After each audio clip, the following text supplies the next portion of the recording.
देशभरातील सामाजिक व राजकीय हक्कांच्या मागण्यांसाठी भारत मुक्ती मोर्चा आणि राष्ट्रीय पिछडा वर्ग ओबीसी मोर्चा यांच्या संयुक्त विद्यमाने भंडारा जिल्हाधिकारी कार्यालयावर जोरदार धरणे आंदोलन करण्यात आले।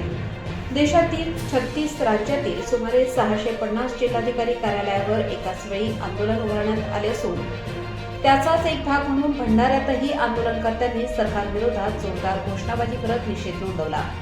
या आंदोलनात सर्व जातींची जातनिहाय जनगणना तातडीने करण्यात यावी, जिसकी जितनी संख्या भारी उसकी उतनी भागीदारी या न्यायाने समाजातील सर्व घटकांना प्रतिनिधित्व देण्यात यावे अशी ठाम मागणी करण्यात आली।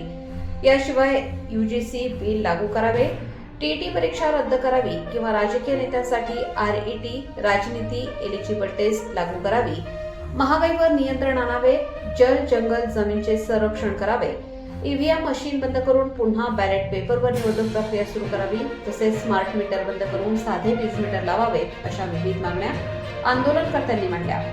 मूलनिवासी समाजाला सत्ता व व्यवस्थेत योग्य स्थान मिळावे यासाठी 4 टप्प्यात राष्ट्रव्यापी जन आंदोलन उभारण्यात आले असल्याचे आंदोलनकर्त्यांनी सांगितले। या आंदोलनादरम्यान जिल्हाधिकाऱ्यांमार्फत महामहिम राष्ट्रपतींना निवेदन पाठवण्यात आले।